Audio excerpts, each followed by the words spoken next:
자, 여러분 안녕하세요. 혹시 막 비가 끝도 없이 내려서 온 세상이 다 젖는 것 같고 마음까지 축축해지는 그런 날 겪어본 적 있으세요? 오늘 우리가 함께 이야기 나눌 작품이 바로 그런 느낌을 제목에 담고 있어요. 윤은길 작가의 소설 장마입니다. 이 소설은요, 그냥 옛날 이야기가 아니에요. 우리 민족의 정말 아픈 역사, 그리고 그 상처 속에서 어떻게 서로를 보듬고 화해하는지를 굉장히 깊이 있게 보여주는 작품이거든요. 왜 이 장마라는 소설이 지금까지도 많은 사람들에게 큰 울림을 주는지 오늘 저랑 같이 그 속으로 한번 들어가 보시죠. 이 이야기의 배경은요, 모든 걸 집어삼킬 듯이 비가 내리던 어느 여름, 바로 우리 역사에서 가장 큰 비극이었던 6.25 전쟁 시기입니다. 분위기가 정말 어둡고 무겁게 느껴지죠? 여러분, 이 축축하고 암울한 배경을 꼭 기억해 주세요. 소설 전체를 이해하는 아주 중요한 열쇠가 되니까요. 오늘 우리가 함께 살펴볼 내용입니다. 먼저 이 소설의 제목인 장마가 대체 무슨 뜻인지부터 시작해서요. 한 지붕 아래 두 할머니가 겪는 슬픈 갈등, 그리고 소설의 긴장감이 최고조에 이르는 구렁이의 등장, 마침내 모든 갈등을 녹여내는 감동적인 화해의 순간까지 차근차근 따라가 볼 거예요. 그리고 마지막엔 이 이야기가 지금 우리에게 어떤 의미가 있는지 같이 생각해보는 시간도 가질 겁니다. 네, 좋습니다. 그럼 첫 번째 장부터 한번 열어볼까요? 이 소설의 제목이기도 하고 또 작품 전체 분위기를 지배하는 장마, 이 단어의 상징적인 의미부터 한번 짚어보겠습니다. 여러분, 이 소설에서 장마는 그냥 여름에 비가 많이 오는 그런 날씨가 아니에요. 이건 아주 중요한 문학적 장치입니다. 한번 생각해 보세요. 그치지 않는 비처럼 끝도 없이 이어지는 이 가족의 슬픔, 그리고 더 나아가서는 6.25 전쟁이라는 우리 민족 전체가 겪어야 했던 그 비극적인 상황 자체를 상징하는 거예요.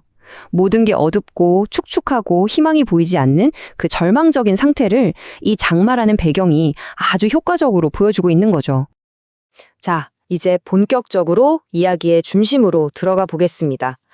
전쟁이라는 비극 때문에 어쩔 수 없이 한 집에 모여 살게 된 두 가족, 그리고 이 이야기의 진짜 주인공이라고 할 수 있는 두 할머니의 이야기입니다. 자, 여기 한번 보세요. 이 상황이 정말 기가 막히죠? 한 지붕 아래에 두 할머니가 같이 살게 됐는데, 친할머니의 아들은 인민군, 그러니까 우리가 흔히 빨치산이라고 부르는 편에 섰고, 외할머니의 아들은 대한민국 국군으로 전쟁에 나갔어요. 세상에. 한 집안에 아들들이 서로에게 총을 겨눠야 하는 적이 된 거예요. 정말 상상만 해도 가슴 아픈 상황이죠.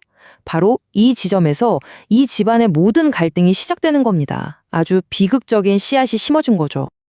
두 할머니의 갈등은 이렇게 크게 3단계로 깊어집니다. 처음에는 1단계. 서로 아들 걱정은 되지만 대놓고 말은 못하고 조심스러운 긴장감만 흐르는 근심의 단계였어요. 그러다가 2단계, 이 이야기의 서술자인 어린 손자 나의 작은 실수 때문에 두 분 사이에 본격적으로 균열이 생기기 시작하죠. 그리고 마침내 3단계, 국군 아들의 전사 통지서가 도착하자 외할머니의 슬픔이 분노로 폭발하면서 돌이킬 수 없는 대립으로 치닫게 됩니다. 바로 이 한마디가 갈등의 폭탄을 터뜨립니다. 국군 아들을 잃은 슬픔에 잠긴 외할머니가 하늘을 향해서 내뱉은 이 저주, 이 말은 빨치산 아들을 둔 친할머니의 마음에 정말 비수처럼 꽂히게 돼요. 자식을 잃은 한 어머니의 슬픔이 다른 어머니에 대한 끔찍한 원망으로 터져 나온 아주 비극적인 순간입니다. 집안의 갈등이 이렇게 최고조에 달했을 때 정말 이상하고 놀라운 손님이 찾아옵니다. 이 장면은요, 소설 전체에서 가장 긴장감 넘치고 또 상징적인 부분이니까 집중해서 들어주세요. 친할머니는 점쟁이가 아들이 돌아온다고 한 그 말을 정말 굳게 믿고 있었어요. 그래서 온 정성을 다해서 아들을 맞을 준비를 합니다. 하지만 약속된 시간이 되어도 아들의 모습은 보이지 않았죠. 할머니의 간절한 희망이 절망으로 바뀌려는 바로 그 찰나였습니다. 바로 그때였어요. 대문 안으로 스르륵 하고 들어온 건 사람이 아니었습니다. 온 가족과 마을 사람들이 다 숨죽여 지켜보는 가운데 나타난 건 바로 커다란 구렁이 한 마리였습니다. 이걸 본 친할머니는 아들의 죽음을 직감하고 와 비명을 지르면서 그 자리에서 쓰러지고 말아요. 그토록 기다리던 아들이 아니라 기이한 모습의 구렁이라니 정말 충격적인 장면이죠. 자, 여러분.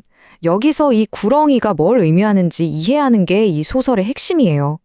우리 옛날 민속신앙에서는요, 구렁이를 종종 죽은 사람의 영혼이 다른 모습으로 나타난 것, 즉 현신이라고 생각했어요. 친할머니는 이 구렁이를 보고 아들이 결국 살아서 돌아오지 못하고 그 넋이 되어서 집에 찾아왔다고 직감했던 겁니다. 이념 때문에 죽어야 했던 아들의 상처 입은 영혼이 온전한 사람의 모습이 아닌 구렁이의 모습으로 나타난 것. 아, 정말 가슴 아픈 상징이죠. 온 집안이 충격과 혼란에 빠진 바로 그 순간 아무도 예상하지 못했던 일이 벌어집니다. 놀랍게도 그동안 갈등의 중심에 서 있던 외할머니가 이 상황을 해결하기 위해 직접 나섭니다. 외할머니는 정말 놀라운 행동을 보여줘요. 저 구렁이를 빨갱이의 넋이라고 저주하지 않아요. 오히려 자네라고 부르면서 한 인격체로 존중을 해줍니다. 이게 첫 번째 단계고요. 그러고는 정성껏 음식을 차려서 그 원한을 달래줘요. 이게 두 번째. 그리고 마지막으로 쓰러진 친할머니, 사돈이죠. 그 사돈의 머리카락을 태워서 그 넋을 편안하게 보내줍니다. 이게 세 번째. 이게 뭘 의미할까요? 외할머니도 자식을 잃은 어머니잖아요. 그러니까 저 구렁이가 이념의 상징이 아니라 그냥 자식을 잃은 또 다른 어미의 슬픔이라는 걸 누구보다 깊이 공감했던 거예요.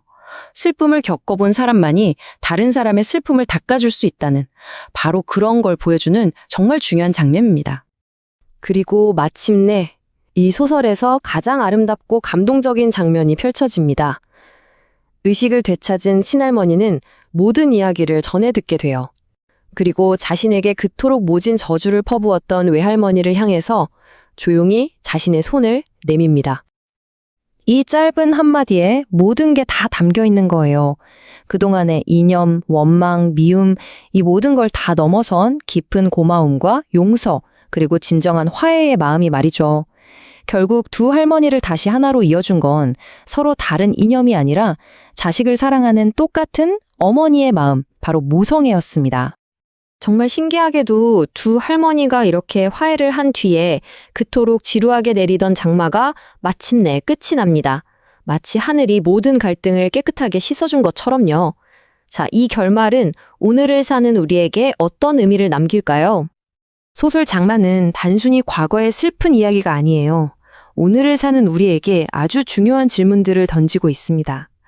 이념이라는 게 뭔지, 그게 한 가족에게 어떤 깊은 상처를 남겼는지, 또 그들을 다시 화해하게 만든 가장 큰 힘은 과연 무엇이었는지, 이 작품은 우리에게 이념보다 더 중요한 인간적인 가치가 무엇인지, 그리고 서로 다른 아픔을 어떻게 보듬고 앞으로 나아가야 하는지를 묻고 있습니다.